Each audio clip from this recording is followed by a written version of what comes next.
In this video, I'm going to be going over the specifics of the Maryland Class 8 Farm Brewery License. Class 8 License Basics. As I mentioned earlier, this permit is only for farmers. The address you provide on your application must be a farm address in order to even qualify. The law says the brewing facility may be located elsewhere, but it may be easier for you and most prudent to keep the brewery on your farm. At least one ingredient used in the brew must be grown on your farm, like the hops, the barley, or the wheat, etc., but the law doesn't set a minimum percentage of how much of these ingredients you have to use. There's a $200 application fee, which is considerably less than the $500 non-farm brewing license, and the form can be found online at this website here in blue. The license allows you to sell and deliver to wholesalers and sell and serve to individual customers. But no matter how you sell it, your brewery can't make more than 15,000 barrels in one calendar year.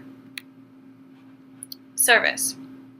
The best part of this permit is you can serve beer on your farm, which is a great marketing tool. If you do choose to serve your beer, you can only serve the beer that you make on your farm. There's an exception granted for multi-brewery events, which I will discuss later. The purpose of this restriction is to make sure that you're not opening up a full-scale bar on your property. The beer you serve must be in 6-ounce samples. They're called samples because you can choose to charge per glass or offer free tastings. It's up to you. If you're selling beer for consumption off-premises for folks to take home, it must be packaged in a sealed container, like a can or a bottle, or a resealable container, like a growler. Another difference between this license and other non-farm alcohol licenses is that this one gives you the ability to serve food. Non-farm breweries have to apply for special permission to serve food. Farmers don't.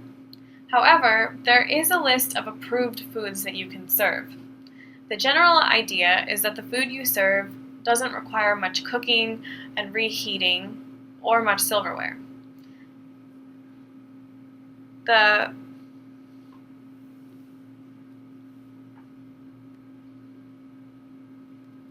Here's a full list of the foods that you can serve. So as you can see, it's things like crackers, jellies, jams, pizza, cheeses, things that don't require a lot of reheating and a lot of cooking. Also keep in mind that having this Class 8 license doesn't exempt you from following any relevant health and safety rules related to serving food. And this list, along with all the information in the presentation, is available on the Ag Law Education Initiative website in our publications library. Selling and storage. With this license, you can sell to wholesalers both in and out of Maryland. If you wish to store your beer on site, you will need a state storage permit. The storage area has to be separated from the rest of your operation, and you won't be able to use this space to sell and serve to individual customers. This is due to safety concerns about people maybe tripping over some equipment or some barrels and having an accident on your property. In addition to selling your beer, of course you can also sell the ingredients that you grow, such as your hops or your grain or whatever it is that you're growing. You can contract transportation companies to transport your beer to festivals and then return any unused beer in case you feel you don't have the appropriate equipment for transportation, as long as the contract is in writing and you don't already have a franchise with a distributor under the Beer Franchise Fair Dealing Act. Events.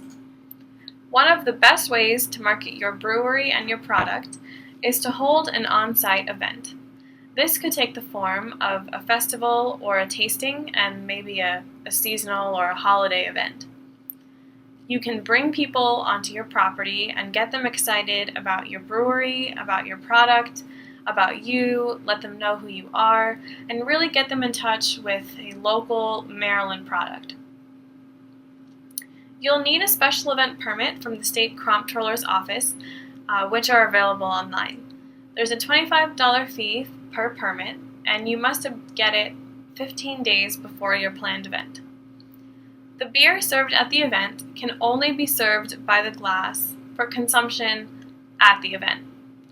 Unless you're participating in a multi-brewery event, you can only sell the beer that you brew. And again, this is to make sure that you're not having a full-scale bar or a full-scale party, that it's really a promotional event for your company and for your product. The event can take place anytime between 10 a.m. and 10 p.m. any day of the week, but try to stay within the limits of any local laws. One event can't last longer than 3 consecutive days.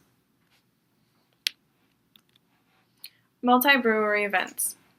As I mentioned earlier, you can also participate in a multi-brewery event or activity, which lets you work with other specifically Maryland breweries and allows for the sale of products from these other companies in addition to your own.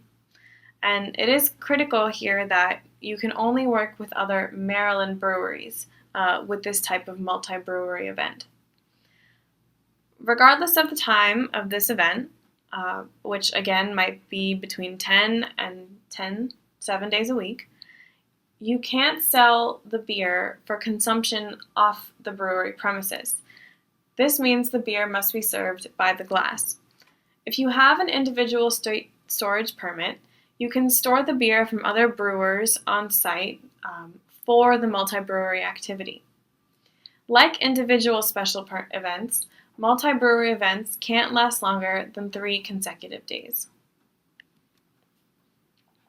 Hard cider. So many farmers looking into this brewing license might be interested in including hard cider in their brewing operation, which is also experiencing a comeback in the U.S. But a unique and a bit confusing difference between federal and Maryland laws is that in Maryland, hard cider is taxed and regulated like beer. But federally, it's taxed and regulated like wine. This means if you want to produce hard cider, you'll actually need a federal winery license instead of a brewer's notice. In Maryland, hard cider can be made with apples or pears and must contain less than a 7% alcohol content. If you plan to make both beer and hard cider, you'll need to have 2 separate federal applications, one for the brewery and one for the, quote, winery of the hard cider. Rather than using the same area and equipment for making the beer and the hard cider, the federal government generally prefers you to have 2 separated facilities, each with its own equipment and storage areas. So some final thoughts here. As with any law, there are some highly specific requirements, and some provisions of this license might change in the future. So it's pretty important to be well informed about the permit and the limitations before starting a farm brewery. Good resources to tap into include your local agricultural marketing specialist, the TTB federal website, FAQ section and their helpline, and your local zoning board if you have one. Despite challenges that might come with this new venture, the explosion of demand for local and small-scale products, especially breweries, coupled with this new farm brewing license, is a pretty exciting opportunities for farmers interested in expanding or diversifying their business. Thank you. And if you have any questions about this presentation or about the guide, which again is on our website, and you can find it at this URL, please feel free to shoot me an email or to give me a call. And just to be clear, this presentation is intended to provide general information and should not be construed as providing legal advice. If you have specific questions, please make sure you consult an attorney about your individual situation. The Ag Law Education Initiative is a collaboration of the Francis Carey School of Law at UMB, the College of Ag and Natural Resources at UMCP, and the School of Ag and Natural Sciences at the University of Maryland Eastern Shore. You can find us online at umagla.org, on Twitter and Facebook, and also contact us through our general email. Thanks.